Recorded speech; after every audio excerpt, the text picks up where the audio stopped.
Bonjour à tous, bienvenue pour ce deuxième numéro du bulletin économique et politique. Aujourd'hui, 3 thèmes au menu. La Chine, sa place dans le monde, sa relation avec l'Europe, sa relation avec la France. Ensuite, on va revenir sur les règles budgétaires européennes qui ont été votées la semaine dernière. Où, en réalité, la France s'est pris une grosse raclée par rapport à ce qu'elle défendait depuis 1 an au niveau européen. Et puis, troisième sujet, les prix de l'énergie. Qu'est-ce qu'a fait le gouvernement? Qu'est-ce qui l'a amené à faire cette augmentation de plus de 10%? Et pourquoi c'est contestable? On commence tout de suite. Monsieur le ministre, chers collègues, cette COP28, elle est placée sous le signe du bilan. Et vous voyez bien que les inégalités, elles progressent dans ce pays. C'est bien qu'on... Non, c'est pas un autre sujet. Pouvez-vous tout simplement nous dire que c'était un accident et non un précédent?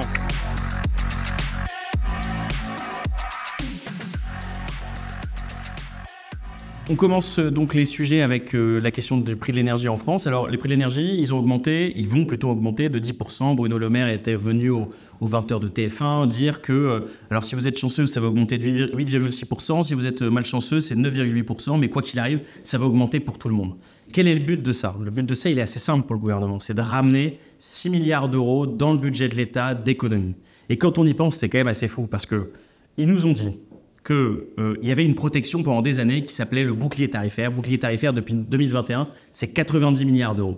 Et ils se disent que c'était une protection de l'État qu'ils vous offraient parce que la crise était trop dure. Et maintenant, ils expliquent que c'est vous-même qui allez vous rembourser votre bouclier tarifaire avec une première marche à 6 milliards d'euros, mais dont on nous dit que c'est seulement une première marche, que c'est le début de l'aventure sur l'augmentation des impôts par rapport au remboursement et à la fin du quoi qu'il en coûte. Moi, je dis que tout ça, c'est pas possible. Je dis qu'il y avait d'autres solutions et d'ailleurs, en fait, depuis 2021, on hurle dans le désert au Parlement. Les socialistes, la gauche, on propose d'autres solutions.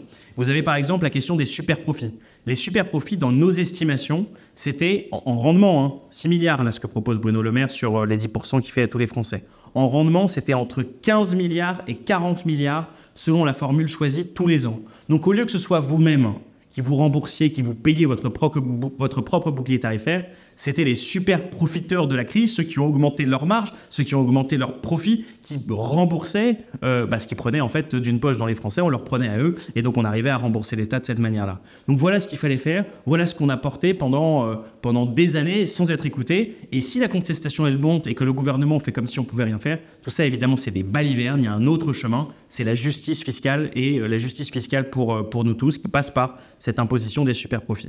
Bon, j'en termine là pour la question française, mais ça me semble important qu'on arrête de se dire qu'il y a des fatalités, qu'il n'y a pas... Vous savez, quand on les écoute, il n'y a aucune alternative. Voilà, c'est le seul chemin, c'est le chemin de Damas, on se flagelle, on est méchant, on est mauvais, et tout ça, évidemment, n'est pas sérieux.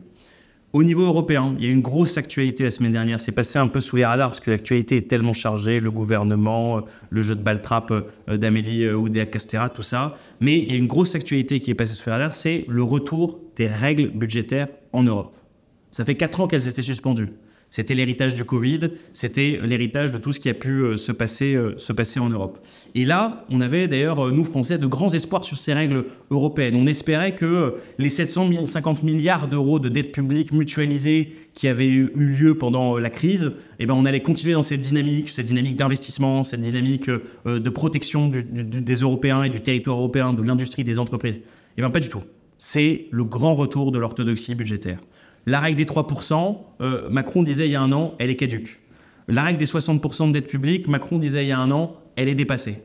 Tout ça c'est mis par-dessus tête parce qu'il y a un débat avec les Allemands, avec un certain nombre d'autres pays, mais avec d'abord l'Allemagne, qui dit il faut le retour aux règles. Il faut le retour aux règles. Or, les règles, c'est l'inverse de la politique. La politique, c'est la décision. C'est faire des choix. C'est assumer que dans tel secteur, on met tant d'argent. C'est assumer que dans tel pays, on doit développer telle technologie. C'est ça, la politique. C'est l'inverse de dire il faut 3% pour tout le monde. Et d'ailleurs, la Commission avait compris, avait hérité de la crise cette idée-là. Elle disait, on en finit avec les règles, ce que je vous propose, c'est que chaque année, il y ait une discussion avec tous les pays européens en fonction de leur situation, en fonction de leurs objectifs politiques. Et d'ailleurs, c'était quand même un peu plus respectueux d'un point de vue démocratique que la règle absolue des 3% qui empêche tout gouvernement nouvellement élu de mener la première année, disons, une politique de bifurcation dans son État.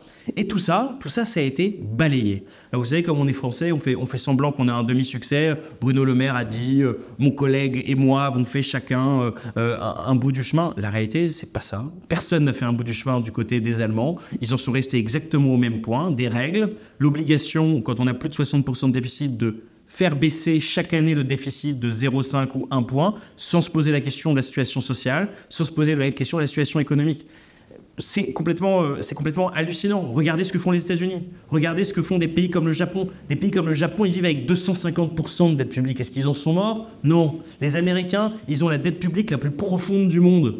Ils mènent une politique de réindustrialisation à marche forcée qui s'appelle l'Inflation Reduction Act. Et nous, à côté de ça, on a juste nos petites règles. Et avec nos petites règles, on va pas très loin. On va pas très loin. Et du coup, ça me permet de faire le lien avec le dernier sujet que je voulais aborder avec vous. C'est le rapport de l'Europe dans la compétition mondiale, et notamment le rapport de l'Europe avec la Chine. Vous savez, on a laissé faire quelque chose qu'on n'aurait jamais dû laisser faire. On a laissé déménager à l'autre bout du monde un gros morceau de l'économie mondiale. Et on l'a fait avec une idée un peu folle, qui était l'idée très à la mode à la fin du XXe siècle, qui était de dire la démocratie va s'imposer partout, ce système n'est pas un système d'un coin du monde, c'est le système de toute l'humanité, tout le monde va en hériter grâce au doux commerce qui va apaiser les mœurs et qui va permettre, vous savez, l'héritage de Montesquieu, de tout ça, qui va permettre qu'il y ait une grande paix cosmopolite entre les démocraties qui naîtraient partout dans le monde. La réalité, c'est pas du tout celle-là. La réalité, c'est que vous avez maintenant un modèle chinois autoritaire, totalitaire même sur certains aspects, conquérant. Je vous donne quand même juste quelques données. La Chine, c'est aujourd'hui autant de production manufacturière que les 8 plus grandes économies qui produisent derrière. C'est-à-dire que la Chine, d'un point de vue manufacturier, c'est autant que les États-Unis, que la France, que l'Allemagne, que la Corée du Sud, que l'Italie et que les 2 autres pays qui produisent plus réunis.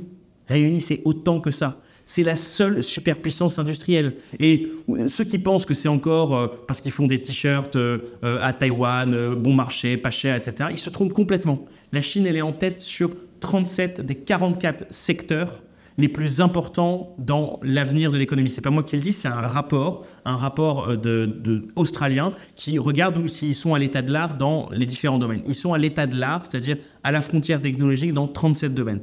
Et je prends juste un exemple parce que je pense qu'il est emblématique dans nos sociétés qui ont une histoire particulière avec la voiture. Dans le secteur automobile, aujourd'hui, depuis 2010, je ne sais pas si vous le savez, depuis 2010, la Chine est le pays où on produit le plus de véhicules. Le plus de véhicules, 30 millions. D'accord ? L'année dernière, 30 millions de véhicules produits en Chine. Mais maintenant, elle n'est pas le pays où il y a le plus de véhicules produits. Elle est là aussi à la frontière technologique.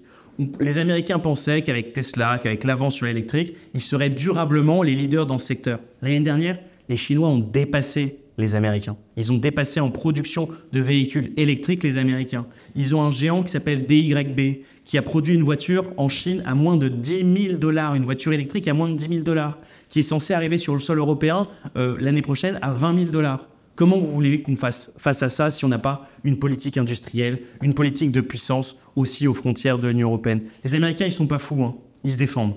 Ils ont fait baisser leur ratio de dépendance vis-à-vis de l'économie chinoise de manière très forte. Il y avait 40% des importations américaines qui venaient de Chine. Ils sont sous les 20%.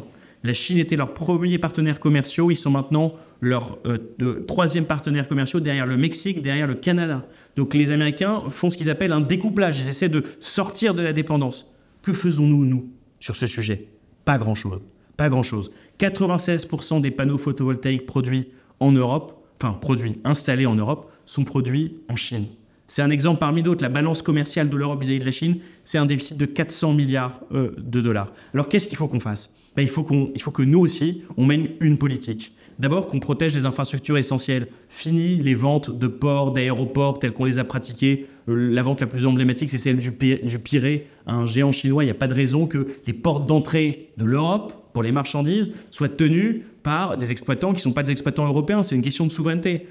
Comment, dans les secteurs stratégiques qu'on se choisit, on accepte de dire, dans ces secteurs, on protège notre économie. Je vous rappelle que les Chinois, grâce à leur photovoltaïque subventionné, ont éradiqué tous les acteurs européens en 10 ans. Comment on ne reproduit pas ça? Et comment on sort de l'absurdité de ces règles, à la fois de concurrence et budgétaire? Parce qu'il nous faut une stratégie, il ne nous faut pas des règles, il nous faut de la politique. Ce n'est pas en faisant des petites coupes sur les gens modestes, en allant chercher 6 milliards d'euros pour compenser, se mettre en conformité avec des règles dont l'absurdité est avérée, qu'on arrivera à faire une grande politique économique. Donc il faut tout reprendre depuis le début et avoir des filières stratégiques, une volonté et trouver un chemin pour la France et pour l'Europe dans ce monde qui devient de plus en plus dangereux. Voilà ce que je voulais vous dire aujourd'hui. Voilà un petit peu les sujets qui, pour moi, sont liés. La France, l'Europe, le monde, tout ça, c'est imbriqué dans une même logique économique qu'il faut qu'on arrive à fortifier. On a du pain sur la planche, mais tout ça est quand même très enthousiasmant. J'espère que ça vous a intéressé et qu'on a pu ensemble progresser sur la culture économique commune d'une autre politique. Parce que c'est ça qu'il faut montrer aux gens, c'est qu'il n'y a pas qu'un seul chemin comme on essaie de leur faire désespérément croire tous les jours. Je vous souhaite une bonne semaine et je vous dis à bientôt pour un nouveau bulletin économique et politique. À bientôt.